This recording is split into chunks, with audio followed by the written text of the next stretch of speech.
अवधूत चिंतन श्री गुरुदेव दत्त. श्री स्वामी समर्थ.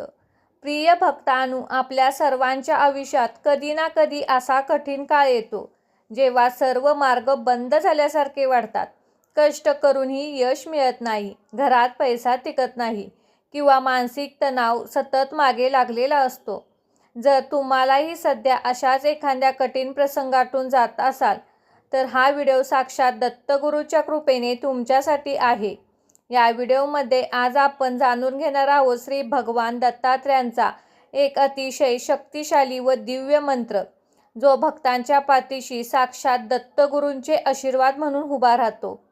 हा मंत्र म्हणजे साक्षात दत्तगुरूंचा आशीर्वाद.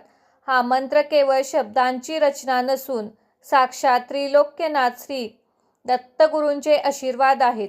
आयुष्यात कितीही वाईट दिवस सुरू असले तरी हा मंत्र श्रद्धेने ऐकल्याने संकटाचे निवारण होते आणि सुखाचे दिवस येऊ लागतात. जर मनात एखादी इच्छा धरून संकल्प सोडून या मंत्राचा नित्य जप केला तर दत्तगुरूंच्या कृपेने ती मनोकामना नक्कीच पूर्ण होते. हा मंत्र रोज घरात लावून ठेवल्यास घरातील नकारात्मक ऊर्जा नष्ट होते, घरात धन धान्याची कमतरता भासत नाही आणि लक्ष्मी स्थिर राहते. दत्तगुरूंच्या सेवेत संशयाला जागा नसते. हा मंत्र ऐकताना किंवा जपताना मनात पूर्ण श्रद्धा आणि अढळ विश्वास ठेवा. जर तुम्हाला हा व्हिडिओ आवडला असेल, यातून सकारात्मक ऊर्जा मिळाली तर व्हिडिओला लाईक करा आणि हा व्हिडिओ आपल्या मित्रपरिवारात शेअर करा. कमेंट बॉक्समध्ये अवधूत चिंतन श्री गुरुदेव दत्त नक्कीच टाईप करा. चला तर भक्तांनो, या मंत्रजपाला सुरुवात करूया. ओम श्री स्वामी दत्तात्रेयाय त्रिलोकनाथाय नमः. ओम श्री स्वामी दत्तात्रेयाय त्रिलोकनाथाय नमः.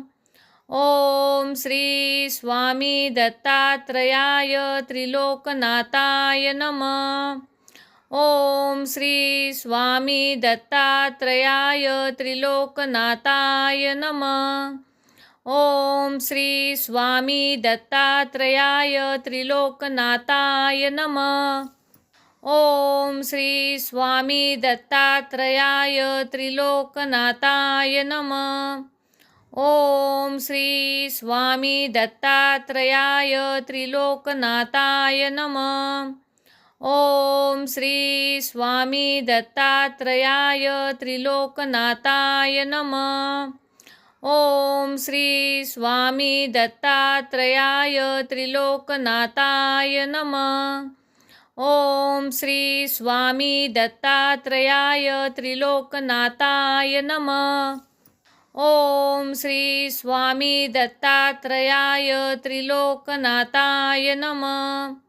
ओम श्री स्वामी दत्तात्रेयाय त्रिलोकनाथाय नमः. ओम श्री स्वामी दत्तात्रेयाय त्रिलोकनाथाय नमः. ओम श्री स्वामी दत्तात्रेयाय त्रिलोकनाथाय नमः. ओम श्री स्वामी दत्तात्रेयाय त्रिलोकनाथाय नमः. ओम श्री स्वामी दत्तात्रेयाय त्रिलोकनाथाय नमः. ओम श्री स्वामी दत्तात्रेयाय त्रिलोकनाथाय नमः. ओम श्री स्वामी दत्तात्रेयाय त्रिलोकनाथाय नमः. ओम श्री स्वामी दत्तात्रेयाय त्रिलोकनाथाय नमः. ओम श्री स्वामी दत्तात्रेयाय त्रिलोकनाथाय नमः. ओम श्री स्वामी दत्तात्रेयाय त्रिलोकनाथाय नमः. ओम श्री स्वामी दत्तात्रेयाय त्रिलोकनाथाय नमः. ओम श्री स्वामी दत्तात्रेयाय त्रिलोकनाथाय नमः.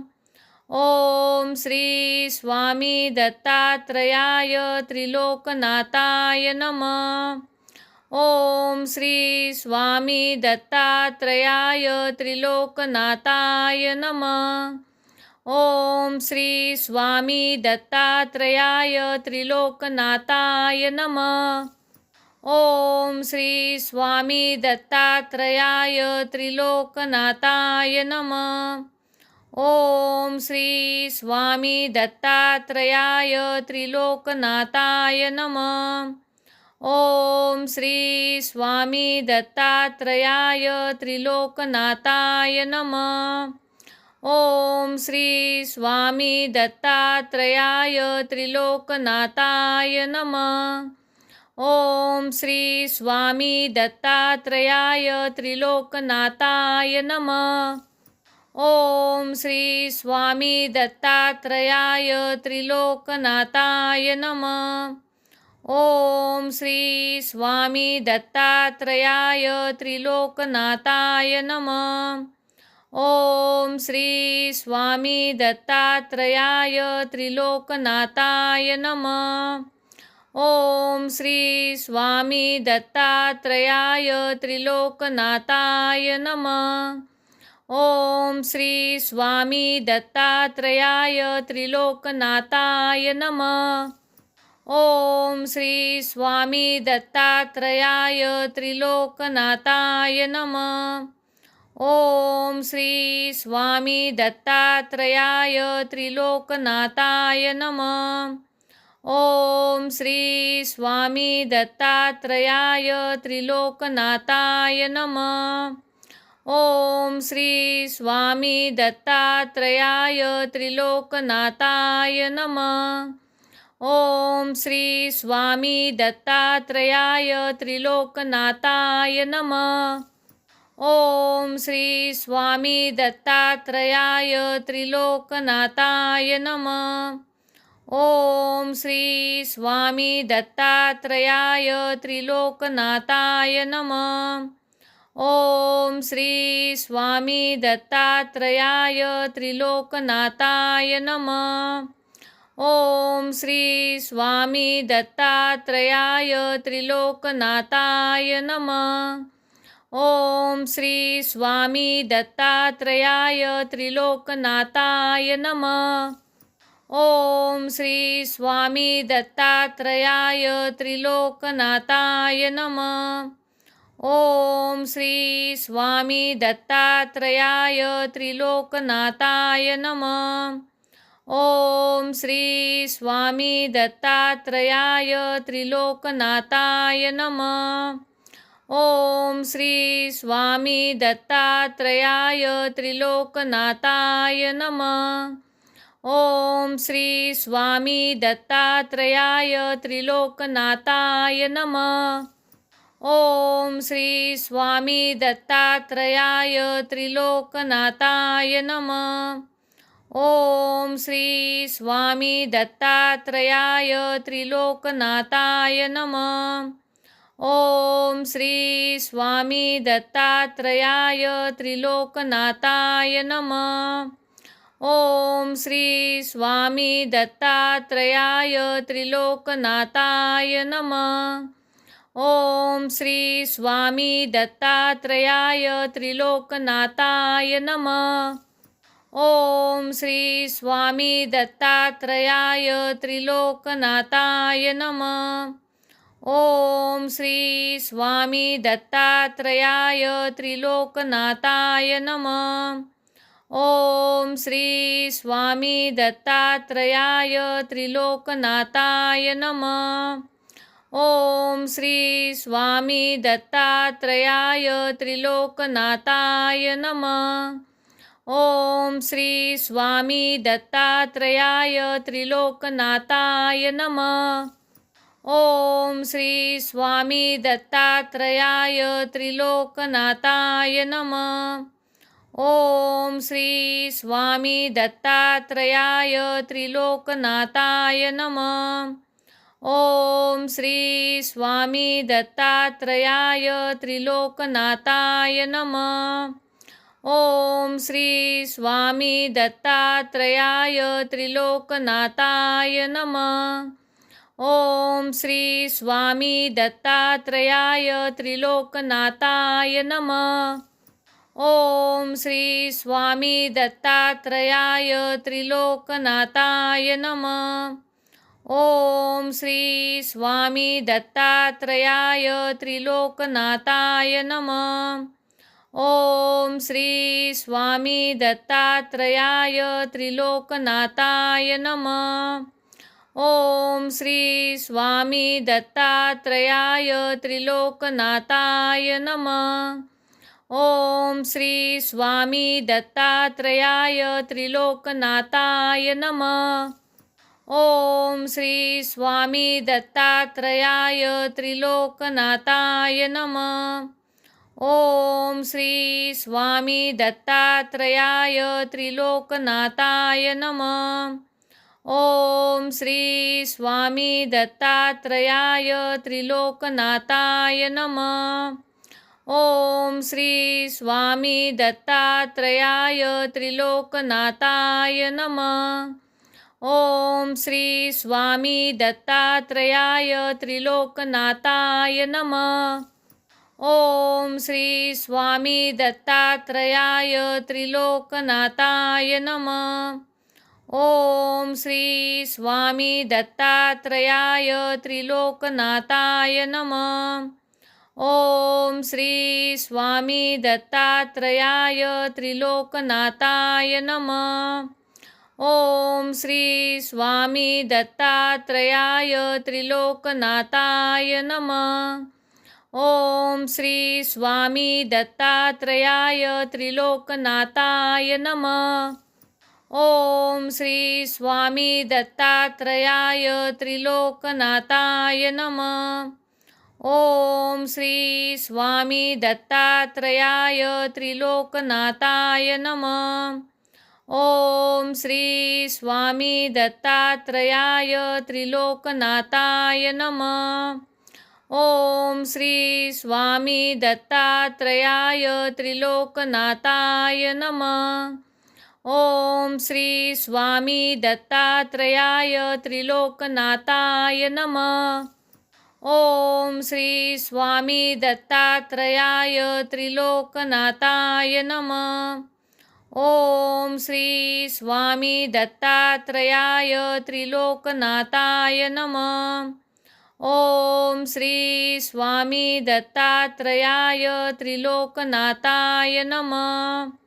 ओम श्री स्वामी दत्तात्रेयाय त्रिलोकनाथाय नमः। ओम श्री स्वामी दत्तात्रेयाय त्रिलोकनाथाय नमः। ओम श्री स्वामी दत्तात्रेयाय त्रिलोकनाथाय नमः। ओम श्री स्वामी दत्तात्रेयाय त्रिलोकनाथाय नमः। ओम श्री स्वामी दत्तात्रेयाय त्रिलोकनाथाय नमः। ओम श्री स्वामी दत्तात्रेयाय त्रिलोकनाथाय नमः। ओम श्री स्वामी दत्तात्रेयाय त्रिलोकनाथाय नमः। ओम श्री स्वामी दत्तात्रेयाय त्रिलोकनाथाय नमः। ओम श्री स्वामी दत्तात्रेयाय त्रिलोकनाथाय नमः। ओम श्री स्वामी दत्तात्रेयाय त्रिलोकनाथाय नमः। ओम श्री स्वामी दत्तात्रेयाय त्रिलोकनाथाय नमः। ओम श्री स्वामी दत्तात्रेयाय त्रिलोकनाथाय नमः। ओम श्री स्वामी दत्तात्रेयाय त्रिलोकनाथाय नमः। ओम श्री स्वामी दत्तात्रेयाय त्रिलोकनाथाय नमः। ओम श्री स्वामी दत्तात्रेयाय त्रिलोकनाथाय नमः। ओम श्री स्वामी दत्तात्रेयाय त्रिलोकनाथाय नमः। ओम श्री स्वामी दत्तात्रेयाय त्रिलोकनाथाय नमः। ओम श्री स्वामी दत्तात्रेयाय त्रिलोकनाथाय नमः। ओम श्री स्वामी दत्तात्रेयाय त्रिलोकनाथाय नमः। ओम श्री स्वामी दत्तात्रेयाय त्रिलोकनाथाय नमः। ओम श्री स्वामी दत्तात्रेयाय त्रिलोकनाथाय नमः। ओम श्री स्वामी दत्तात्रेयाय त्रिलोकनाथाय नमः। ओम श्री स्वामी दत्तात्रेयाय त्रिलोकनाथाय नमः। ओम श्री स्वामी दत्तात्रेयाय त्रिलोकनाथाय नमः। ओम श्री स्वामी दत्तात्रेयाय त्रिलोकनाथाय नमः। ओम श्री स्वामी दत्तात्रेयाय त्रिलोकनाथाय नमः। ओम श्री स्वामी दत्तात्रेयाय त्रिलोकनाथाय नमः। ओम श्री स्वामी दत्तात्रेयाय त्रिलोकनाथाय नमः। ओम श्री स्वामी दत्तात्रेयाय त्रिलोकनाथाय नमः। ओम श्री स्वामी दत्तात्रेयाय त्रिलोकनाथाय नमः। ओम श्री स्वामी दत्तात्रेयाय त्रिलोकनाथाय नमः। ओम श्री स्वामी दत्तात्रेयाय त्रिलोकनाथाय नमः। ओम श्री स्वामी दत्तात्रेयाय त्रिलोकनाथाय नमः। ओम श्री स्वामी दत्तात्रेयाय त्रिलोकनाथाय नमः। ओम श्री स्वामी दत्तात्रेयाय त्रिलोकनाथाय नमः। ओम श्री स्वामी दत्तात्रेयाय त्रिलोकनाथाय नमः। ओम श्री स्वामी दत्तात्रेयाय त्रिलोकनाथाय नमः। ओम श्री स्वामी दत्तात्रेयाय त्रिलोकनाथाय नमः। ओम श्री स्वामी दत्तात्रेयाय त्रिलोकनाथाय नमः। ओम श्री स्वामी दत्तात्रेयाय त्रिलोकनाथाय नमः। ओम श्री स्वामी दत्तात्रेयाय त्रिलोकनाथाय नमः। ओम श्री स्वामी दत्तात्रेयाय त्रिलोकनाथाय नमः। ओम श्री स्वामी दत्तात्रेयाय त्रिलोकनाथाय नमः। ओम श्री स्वामी दत्तात्रेयाय त्रिलोकनाथाय नमः। ओम श्री स्वामी दत्तात्रेयाय त्रिलोकनाथाय नमः। ओम श्री स्वामी दत्तात्रेयाय त्रिलोकनाथाय नमः। ओम श्री स्वामी दत्तात्रेयाय त्रिलोकनाथाय नमः। ओम श्री स्वामी दत्तात्रेयाय त्रिलोकनाथाय नमः। ओम श्री स्वामी दत्तात्रेयाय त्रिलोकनाथाय नमः। ओम श्री स्वामी दत्तात्रेयाय त्रिलोकनाथाय नमः। ओम श्री स्वामी दत्तात्रेयाय त्रिलोकनाथाय नमः। ओम श्री स्वामी दत्तात्रेयाय त्रिलोकनाथाय नमः। ओम श्री स्वामी दत्तात्रेयाय त्रिलोकनाथाय नमः। ओम श्री स्वामी दत्तात्रेयाय त्रिलोकनाथाय नमः। ओम श्री स्वामी दत्तात्रेयाय त्रिलोकनाथाय नमः। ओम श्री स्वामी दत्तात्रेयाय त्रिलोकनाथाय नमः। ओम श्री स्वामी दत्तात्रेयाय त्रिलोकनाथाय नमः। ओम श्री स्वामी दत्तात्रेयाय त्रिलोकनाथाय नमः। ओम श्री स्वामी दत्तात्रेयाय त्रिलोकनाथाय नमः। ओम श्री स्वामी दत्तात्रेयाय त्रिलोकनाथाय नमः।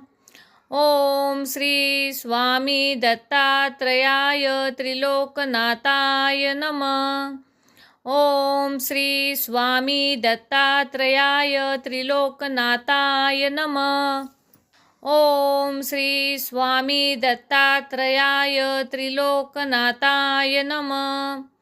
ओम श्री स्वामी दत्तात्रेयाय त्रिलोकनाथाय नमः। ओम श्री स्वामी दत्तात्रेयाय त्रिलोकनाथाय नमः। ओम श्री स्वामी दत्तात्रेयाय त्रिलोकनाथाय नमः। ओम श्री स्वामी दत्तात्रेयाय त्रिलोकनाथाय नमः। ओम श्री स्वामी दत्तात्रेयाय त्रिलोकनाथाय नमः। ओम श्री स्वामी दत्तात्रेयाय त्रिलोकनाथाय नमः। ओम श्री स्वामी दत्तात्रेयाय त्रिलोकनाथाय नमः। ओम श्री स्वामी दत्तात्रेयाय त्रिलोकनाथाय नमः। ओम श्री स्वामी दत्तात्रेयाय त्रिलोकनाथाय नमः। ओम श्री स्वामी दत्तात्रेयाय त्रिलोकनाथाय नमः। ओम श्री स्वामी दत्तात्रेयाय त्रिलोकनाथाय नमः। ओम श्री स्वामी दत्तात्रेयाय त्रिलोकनाथाय नमः। ओम श्री स्वामी दत्तात्रेयाय त्रिलोकनाथाय नमः। ओम श्री स्वामी दत्तात्रेयाय त्रिलोकनाथाय नमः। ओम श्री स्वामी दत्तात्रेयाय त्रिलोकनाथाय नमः। ओम श्री स्वामी दत्तात्रेयाय त्रिलोकनाथाय नमः। ओम श्री स्वामी दत्तात्रेयाय त्रिलोकनाथाय नमः। ओम श्री स्वामी दत्तात्रेयाय त्रिलोकनाथाय नमः। ओम श्री स्वामी दत्तात्रेयाय त्रिलोकनाथाय नमः। ओम श्री स्वामी दत्तात्रेयाय त्रिलोकनाथाय नमः। ओम श्री स्वामी दत्तात्रेयाय त्रिलोकनाथाय नमः। ओम श्री स्वामी दत्तात्रेयाय त्रिलोकनाथाय नमः। ओम श्री स्वामी दत्तात्रेयाय त्रिलोकनाथाय नमः। ओम श्री स्वामी दत्तात्रेयाय त्रिलोकनाथाय नमः। ओम श्री स्वामी दत्तात्रेयाय त्रिलोकनाथाय नमः। ओम श्री स्वामी दत्तात्रेयाय त्रिलोकनाथाय नमः। ओम श्री स्वामी दत्तात्रेयाय त्रिलोकनाथाय नमः। ओम श्री स्वामी दत्तात्रेयाय त्रिलोकनाथाय नमः। ओम श्री स्वामी दत्तात्रेयाय त्रिलोकनाथाय नमः। ओम श्री स्वामी दत्तात्रेयाय त्रिलोकनाथाय नमः। ओम श्री स्वामी दत्तात्रेयाय त्रिलोकनाथाय नमः। ओम श्री स्वामी दत्तात्रेयाय त्रिलोकनाथाय नमः। ओम श्री स्वामी दत्तात्रेयाय त्रिलोकनाथाय नमः। ओम श्री स्वामी दत्तात्रेयाय त्रिलोकनाथाय नमः। ओम श्री स्वामी दत्तात्रेयाय त्रिलोकनाथाय नमः। ओम श्री स्वामी दत्तात्रेयाय त्रिलोकनाथाय नमः। ओम श्री स्वामी दत्तात्रेयाय त्रिलोकनाथाय नमः। ओम श्री स्वामी दत्तात्रेयाय त्रिलोकनाथाय नमः। ओम श्री स्वामी दत्तात्रेयाय त्रिलोकनाथाय नमः। ओम श्री स्वामी दत्तात्रेयाय त्रिलोकनाथाय नमः। ओम श्री स्वामी दत्तात्रेयाय त्रिलोकनाथाय नमः। ओम श्री स्वामी दत्तात्रेयाय त्रिलोकनाथाय नमः। ओम श्री स्वामी दत्तात्रेयाय त्रिलोकनाथाय नमः। ओम श्री स्वामी दत्तात्रेयाय त्रिलोकनाथाय नमः। ओम श्री स्वामी दत्तात्रेयाय त्रिलोकनाथाय नमः। ओम श्री स्वामी दत्तात्रेयाय त्रिलोकनाथाय नमः। ओम श्री स्वामी दत्तात्रेयाय त्रिलोकनाथाय नमः। ओम श्री स्वामी दत्तात्रेयाय त्रिलोकनाथाय नमः। ओम श्री स्वामी दत्तात्रेयाय त्रिलोकनाथाय नमः। ओम श्री स्वामी दत्तात्रेयाय त्रिलोकनाथाय नमः। ओम श्री स्वामी दत्तात्रेयाय त्रिलोकनाथाय नमः। ओम श्री स्वामी दत्तात्रेयाय त्रिलोकनाथाय नमः। ओम श्री स्वामी दत्तात्रेयाय त्रिलोकनाथाय नमः। ओम श्री स्वामी दत्तात्रेयाय त्रिलोकनाथाय नमः। ओम श्री स्वामी दत्तात्रेयाय त्रिलोकनाथाय नमः। ओम श्री स्वामी दत्तात्रेयाय त्रिलोकनाथाय नमः। ओम श्री स्वामी दत्तात्रेयाय त्रिलोकनाथाय नमः। ओम श्री स्वामी दत्तात्रेयाय त्रिलोकनाथाय नमः। ओम श्री स्वामी दत्तात्रेयाय त्रिलोकनाथाय नमः। ओम श्री स्वामी दत्तात्रेयाय त्रिलोकनाथाय नमः।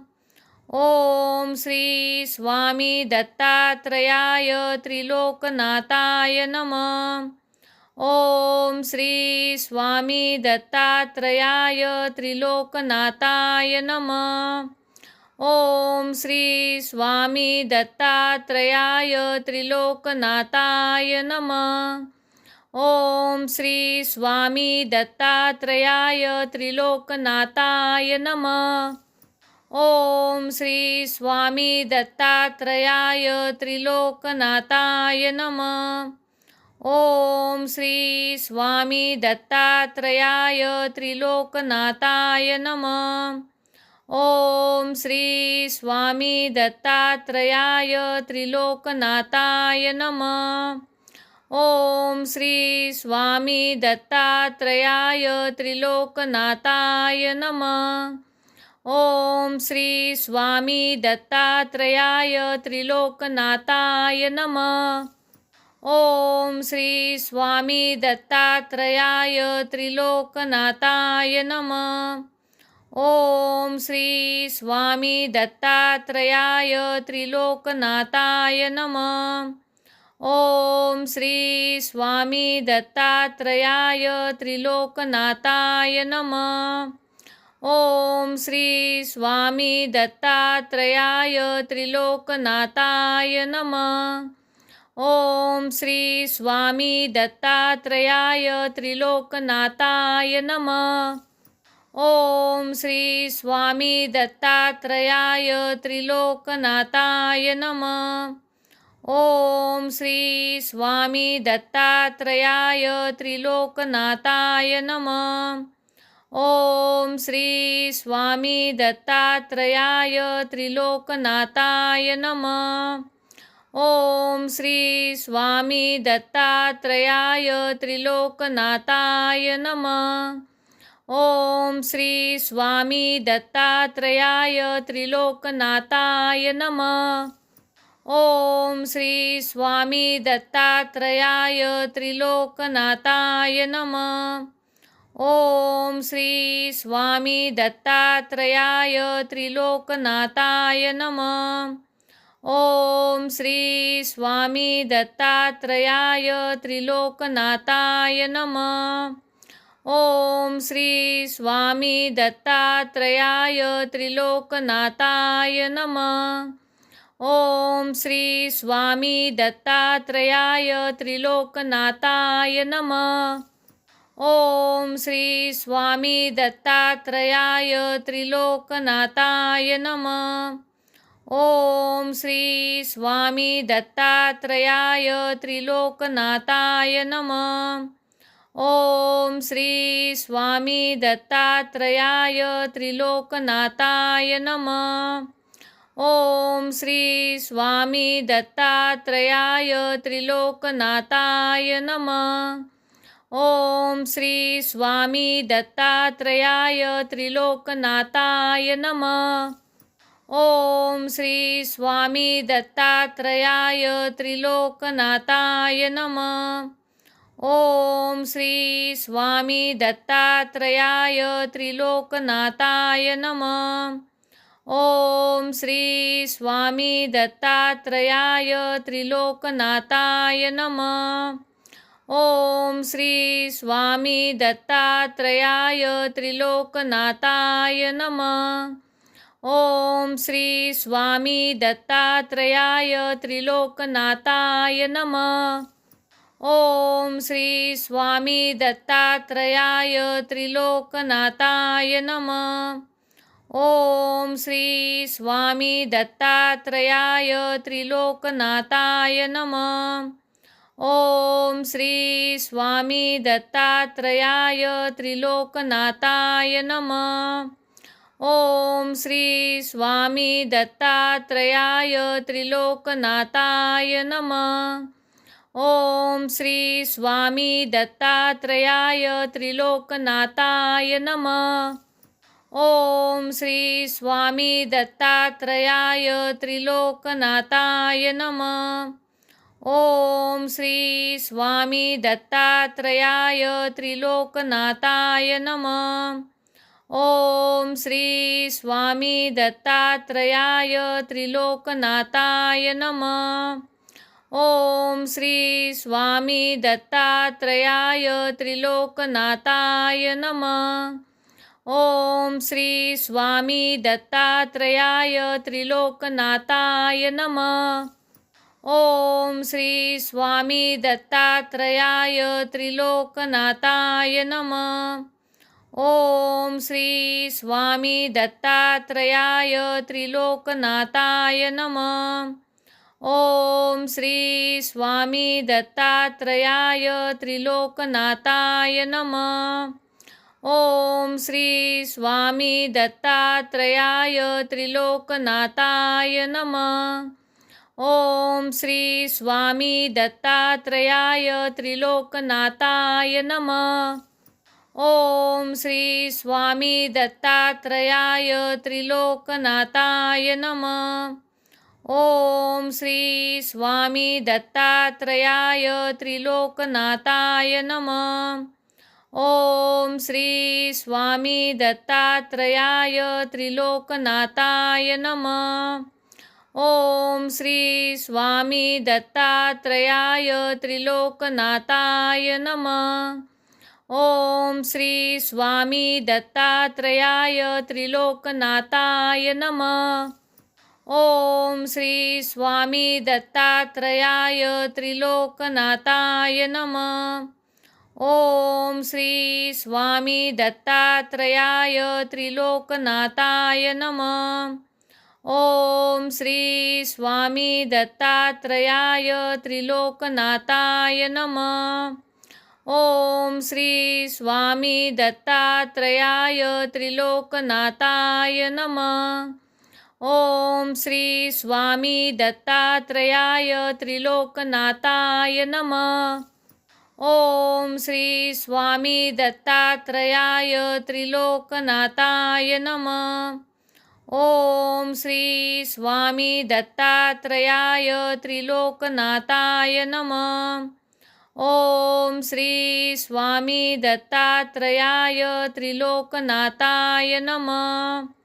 ओम श्री स्वामी दत्तात्रेयाय त्रिलोकनाथाय नमः।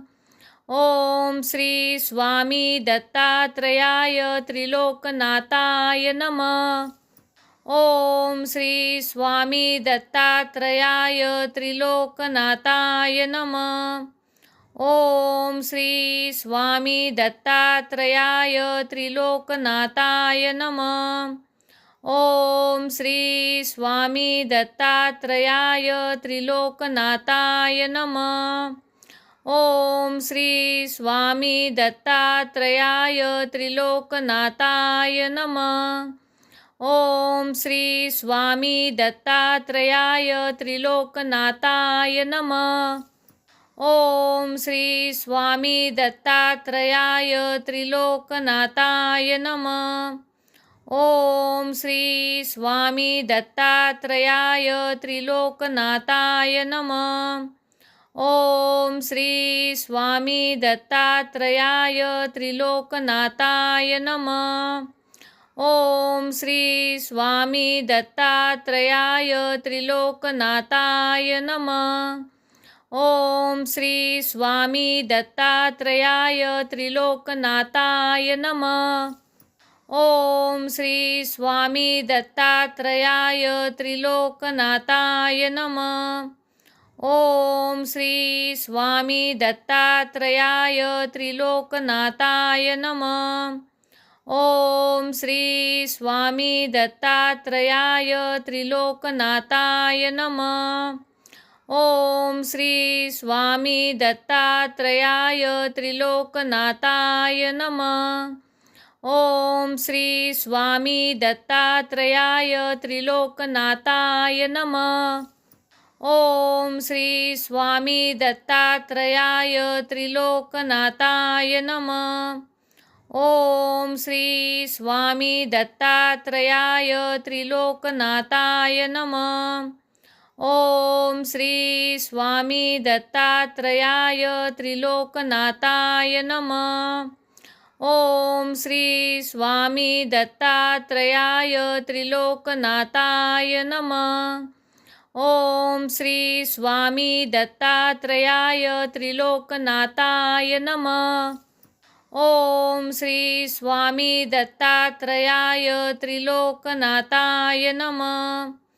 ओम श्री स्वामी दत्तात्रेयाय त्रिलोकनाथाय नमः।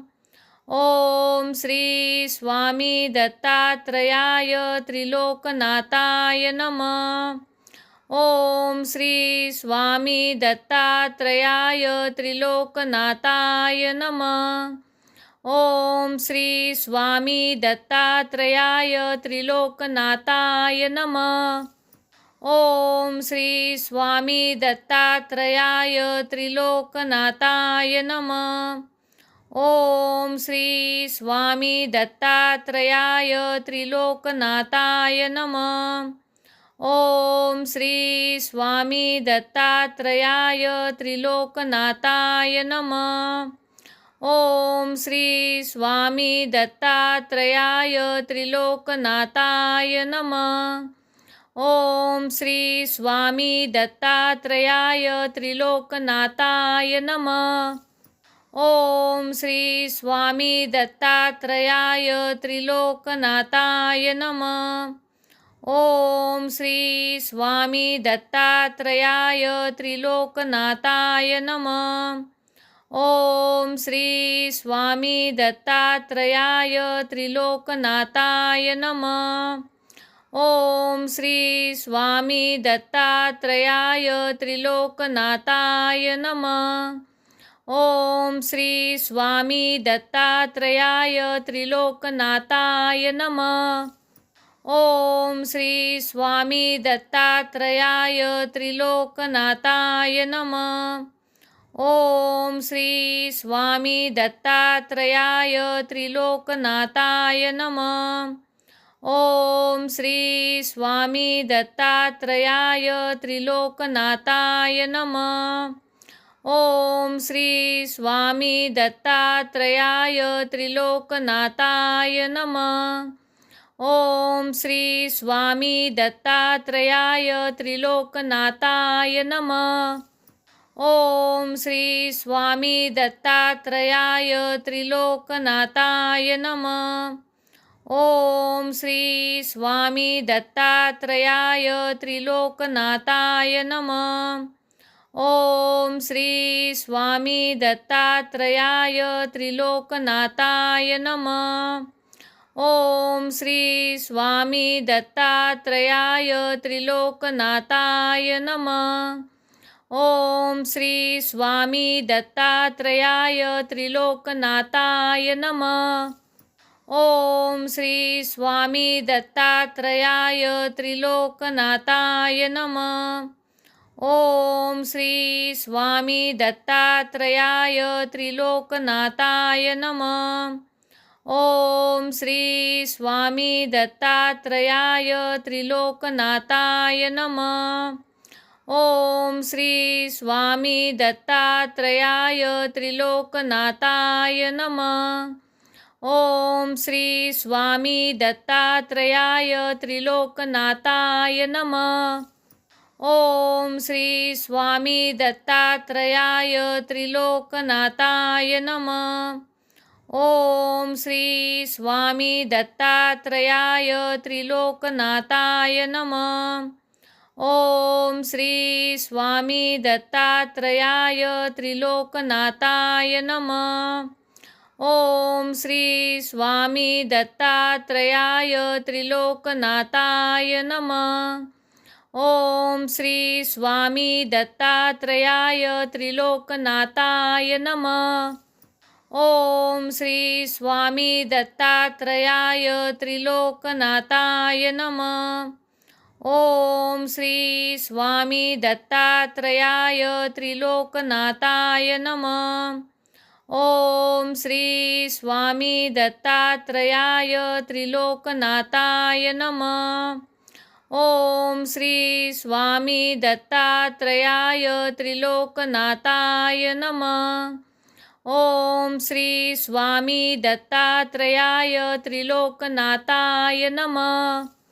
ओम श्री स्वामी दत्तात्रेयाय त्रिलोकनाथाय नमः। ओम श्री स्वामी दत्तात्रेयाय त्रिलोकनाथाय नमः। ओम श्री स्वामी दत्तात्रेयाय त्रिलोकनाथाय नमः। ओम श्री स्वामी दत्तात्रेयाय त्रिलोकनाथाय नमः। ओम श्री स्वामी दत्तात्रेयाय त्रिलोकनाथाय नमः। ओम श्री स्वामी दत्तात्रेयाय त्रिलोकनाथाय नमः। ओम श्री स्वामी दत्तात्रेयाय त्रिलोकनाथाय नमः।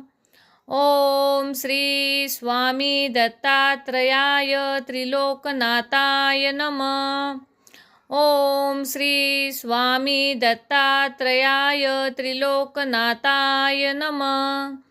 ओम श्री स्वामी दत्तात्रेयाय त्रिलोकनाथाय नमः। ओम श्री स्वामी दत्तात्रेयाय त्रिलोकनाथाय नमः। ओम श्री स्वामी दत्तात्रेयाय त्रिलोकनाथाय नमः। ओम श्री स्वामी दत्तात्रेयाय त्रिलोकनाथाय नमः। ओम श्री स्वामी दत्तात्रेयाय त्रिलोकनाथाय नमः। ओम श्री स्वामी दत्तात्रेयाय त्रिलोकनाथाय नमः। ओम श्री स्वामी दत्तात्रेयाय त्रिलोकनाथाय नमः। ओम श्री स्वामी दत्तात्रेयाय त्रिलोकनाथाय नमः। ओम श्री स्वामी दत्तात्रेयाय त्रिलोकनाथाय नमः। ओम श्री स्वामी दत्तात्रेयाय त्रिलोकनाथाय नमः। ओम श्री स्वामी दत्तात्रेयाय त्रिलोकनाथाय नमः। ओम श्री स्वामी दत्तात्रेयाय त्रिलोकनाथाय नमः। ओम श्री स्वामी दत्तात्रेयाय त्रिलोकनाथाय नमः। ओम श्री स्वामी दत्तात्रेयाय त्रिलोकनाथाय नमः। ओम श्री स्वामी दत्तात्रेयाय त्रिलोकनाथाय नमः। ओम श्री स्वामी दत्तात्रेयाय त्रिलोकनाथाय नमः। ओम श्री स्वामी दत्तात्रेयाय त्रिलोकनाथाय नमः। ओम श्री स्वामी दत्तात्रेयाय त्रिलोकनाथाय नमः। ओम श्री स्वामी दत्तात्रेयाय त्रिलोकनाथाय नमः। ओम श्री स्वामी दत्तात्रेयाय त्रिलोकनाथाय नमः। ओम श्री स्वामी दत्तात्रेयाय त्रिलोकनाथाय नमः। ओम श्री स्वामी दत्तात्रेयाय त्रिलोकनाथाय नमः। ओम श्री स्वामी दत्तात्रेयाय त्रिलोकनाथाय नमः। ओम श्री स्वामी दत्तात्रेयाय त्रिलोकनाथाय नमः। ओम श्री स्वामी दत्तात्रेयाय त्रिलोकनाथाय नमः। ओम श्री स्वामी दत्तात्रेयाय त्रिलोकनाथाय नमः। ओम श्री स्वामी दत्तात्रेयाय त्रिलोकनाथाय नमः। ओम श्री स्वामी दत्तात्रेयाय त्रिलोकनाथाय नमः। ओम श्री स्वामी दत्तात्रेयाय त्रिलोकनाथाय नमः। ओम श्री स्वामी दत्तात्रेयाय त्रिलोकनाथाय नमः। ओम श्री स्वामी दत्तात्रेयाय त्रिलोकनाथाय नमः। ओम श्री स्वामी दत्तात्रेयाय त्रिलोकनाथाय नमः। ओम श्री स्वामी दत्तात्रेयाय त्रिलोकनाथाय नमः। ओम श्री स्वामी दत्तात्रेयाय त्रिलोकनाथाय नमः। ओम श्री स्वामी दत्तात्रेयाय त्रिलोकनाथाय नमः। ओम श्री स्वामी दत्तात्रेयाय त्रिलोकनाथाय नमः। ओम श्री स्वामी दत्तात्रेयाय त्रिलोकनाथाय नमः। ओम श्री स्वामी दत्तात्रेयाय त्रिलोकनाथाय नमः।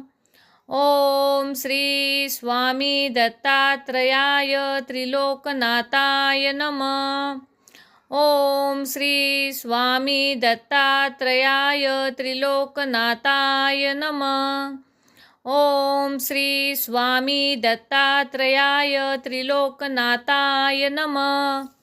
ओम श्री स्वामी दत्तात्रेयाय त्रिलोकनाथाय नमः। ओम श्री स्वामी दत्तात्रेयाय त्रिलोकनाथाय नमः। ओम श्री स्वामी दत्तात्रेयाय त्रिलोकनाथाय नमः। ओम श्री स्वामी दत्तात्रेयाय त्रिलोकनाथाय नमः। ओम श्री स्वामी दत्तात्रेयाय त्रिलोकनाथाय नमः। ओम श्री स्वामी दत्तात्रेयाय त्रिलोकनाथाय नमः। ओम श्री स्वामी दत्तात्रेयाय त्रिलोकनाथाय नमः। ओम श्री स्वामी दत्तात्रेयाय त्रिलोकनाथाय नमः। ओम श्री स्वामी दत्तात्रेयाय त्रिलोकनाथाय नमः। ओम श्री स्वामी दत्तात्रेयाय त्रिलोकनाथाय नमः। ओम श्री स्वामी दत्तात्रेयाय त्रिलोकनाथाय नमः। ओम श्री स्वामी दत्तात्रेयाय त्रिलोकनाथाय नमः। ओम श्री स्वामी दत्तात्रेयाय त्रिलोकनाथाय नमः। ओम श्री स्वामी दत्तात्रेयाय त्रिलोकनाथाय नमः। ओम श्री स्वामी दत्तात्रेयाय त्रिलोकनाथाय नमः। ओम श्री स्वामी दत्तात्रेयाय त्रिलोकनाथाय नमः। ओम श्री स्वामी दत्तात्रेयाय त्रिलोकनाथाय नमः। ओम श्री स्वामी दत्तात्रेयाय त्रिलोकनाथाय नमः। ओम श्री स्वामी दत्तात्रेयाय त्रिलोकनाथाय नमः। ओम श्री स्वामी दत्तात्रेयाय त्रिलोकनाथाय नमः। ओम श्री स्वामी दत्तात्रेयाय त्रिलोकनाथाय नमः। ओम श्री स्वामी दत्तात्रेयाय त्रिलोकनाथाय नमः। ओम श्री स्वामी दत्तात्रेयाय त्रिलोकनाथाय नमः। ओम श्री स्वामी दत्तात्रेयाय त्रिलोकनाथाय नमः। ओम श्री स्वामी दत्तात्रेयाय त्रिलोकनाथाय नमः। ओम श्री स्वामी दत्तात्रेयाय त्रिलोकनाथाय नमः। ओम श्री स्वामी दत्तात्रेयाय त्रिलोकनाथाय नमः। ओम श्री स्वामी दत्तात्रेयाय त्रिलोकनाथाय नमः। ओम श्री स्वामी दत्तात्रेयाय त्रिलोकनाथाय नमः। ओम श्री स्वामी दत्तात्रेयाय त्रिलोकनाथाय नमः। ओम श्री स्वामी दत्तात्रेयाय त्रिलोकनाथाय नमः। ओम श्री स्वामी दत्तात्रेयाय त्रिलोकनाथाय नमः। ओम श्री स्वामी दत्तात्रेयाय त्रिलोकनाथाय नमः।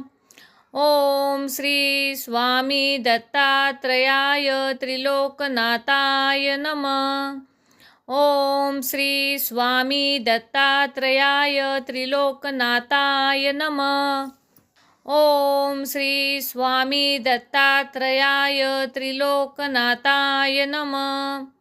ओम श्री स्वामी दत्तात्रेयाय त्रिलोकनाथाय नमः।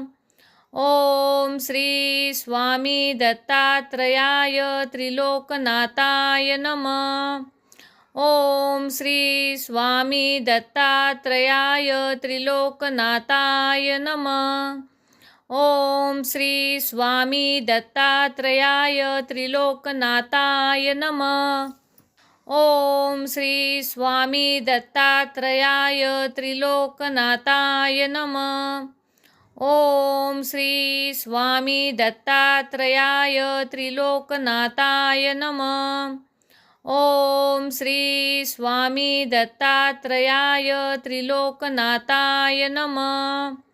ओम श्री स्वामी दत्तात्रेयाय त्रिलोकनाथाय नमः।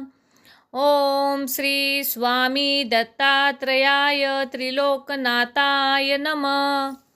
ओम श्री स्वामी दत्तात्रेयाय त्रिलोकनाथाय नमः। ओम श्री स्वामी दत्तात्रेयाय त्रिलोकनाथाय नमः। ओम श्री स्वामी दत्तात्रेयाय त्रिलोकनाथाय नमः। ओम श्री स्वामी दत्तात्रेयाय त्रिलोकनाथाय नमः। ओम श्री स्वामी दत्तात्रेयाय त्रिलोकनाथाय नमः। ओम श्री स्वामी दत्तात्रेयाय त्रिलोकनाथाय नमः। ओम श्री स्वामी दत्तात्रेयाय त्रिलोकनाथाय नमः। ओम श्री स्वामी दत्तात्रेयाय त्रिलोकनाथाय नमः। ओम श्री स्वामी दत्तात्रेयाय त्रिलोकनाथाय नमः। ओम श्री स्वामी दत्तात्रेयाय त्रिलोकनाथाय नमः। ओम श्री स्वामी दत्तात्रेयाय त्रिलोकनाथाय नमः। ओम श्री स्वामी दत्तात्रेयाय त्रिलोकनाथाय नमः। ओम श्री स्वामी दत्तात्रेयाय त्रिलोकनाथाय नमः। ओम श्री स्वामी दत्तात्रेयाय त्रिलोकनाथाय नमः। ओम श्री स्वामी दत्तात्रेयाय त्रिलोकनाथाय नमः। ओम श्री स्वामी दत्तात्रेयाय त्रिलोकनाथाय नमः। ओम श्री स्वामी दत्तात्रेयाय त्रिलोकनाथाय नमः। ओम श्री स्वामी दत्तात्रेयाय त्रिलोकनाथाय नमः। ओम श्री स्वामी दत्तात्रेयाय त्रिलोकनाथाय नमः। ओम श्री स्वामी दत्तात्रेयाय त्रिलोकनाथाय नमः। ओम श्री स्वामी दत्तात्रेयाय त्रिलोकनाथाय नमः। ओम श्री स्वामी दत्तात्रेयाय त्रिलोकनाथाय नमः। ओम श्री स्वामी दत्तात्रेयाय त्रिलोकनाथाय नमः। ओम श्री स्वामी दत्तात्रेयाय त्रिलोकनाथाय नमः। ओम श्री स्वामी दत्तात्रेयाय त्रिलोकनाथाय नमः। ओम श्री स्वामी दत्तात्रेयाय त्रिलोकनाथाय नमः। ओम श्री स्वामी दत्तात्रेयाय त्रिलोकनाथाय नमः। ओम श्री स्वामी दत्तात्रेयाय त्रिलोकनाथाय नमः। ओम श्री स्वामी दत्तात्रेयाय त्रिलोकनाथाय नमः। ओम श्री स्वामी दत्तात्रेयाय त्रिलोकनाथाय नमः। ओम श्री स्वामी दत्तात्रेयाय त्रिलोकनाथाय नमः। ओम श्री स्वामी दत्तात्रेयाय त्रिलोकनाथाय नमः। ओम श्री स्वामी दत्तात्रेयाय त्रिलोकनाथाय नमः। ओम श्री स्वामी दत्तात्रेयाय त्रिलोकनाथाय नमः। ओम श्री स्वामी दत्तात्रेयाय त्रिलोकनाथाय नमः। ओम श्री स्वामी दत्तात्रेयाय त्रिलोकनाथाय नमः। ओम श्री स्वामी दत्तात्रेयाय त्रिलोकनाथाय नमः। ओम श्री स्वामी दत्तात्रेयाय त्रिलोकनाथाय नमः। ओम श्री स्वामी दत्तात्रेयाय त्रिलोकनाथाय नमः।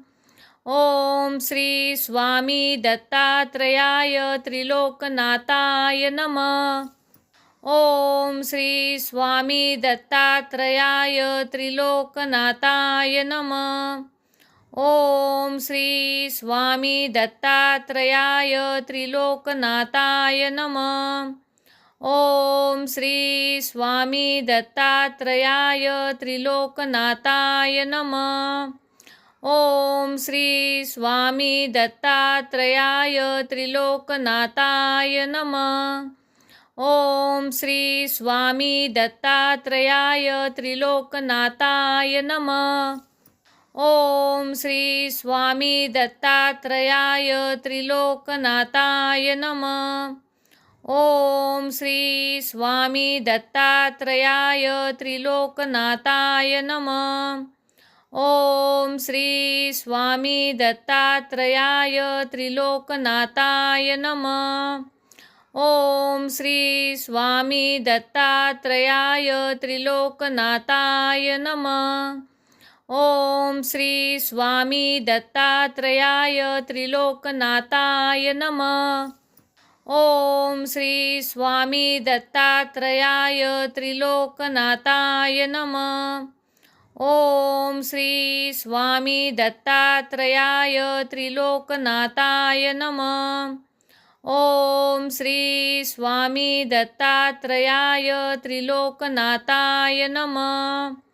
ओम श्री स्वामी दत्तात्रेयाय त्रिलोकनाथाय नमः. ओम श्री स्वामी दत्तात्रेयाय त्रिलोकनाथाय नमः. ओम श्री स्वामी दत्तात्रेयाय त्रिलोकनाथाय नमः. ओम श्री स्वामी दत्तात्रेयाय त्रिलोकनाथाय नमः. ओम श्री स्वामी दत्तात्रेयाय त्रिलोकनाथाय नमः. ओम श्री स्वामी दत्तात्रेयाय त्रिलोकनाथाय नमः. ओम श्री स्वामी दत्तात्रेयाय त्रिलोकनाथाय नमः. ओम श्री स्वामी दत्तात्रेयाय त्रिलोकनाथाय नमः. ओम श्री स्वामी दत्तात्रेयाय त्रिलोकनाथाय नमः. ओम श्री स्वामी दत्तात्रेयाय त्रिलोकनाथाय नमः. ओम श्री